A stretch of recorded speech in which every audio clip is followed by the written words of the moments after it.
এক দেশে ছিল একটি বৃদ্ধ লোক। তার প্রথম স্ত্রী মারা যায়। সে দ্বিতীয় আরেকটি বিয়ে করে। তার প্রথম স্ত্রীর ঘরে একটি সন্তান ছিল।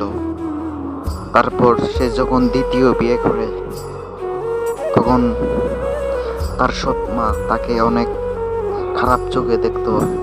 হঠাৎ সে একদিন বিদেশ গেল।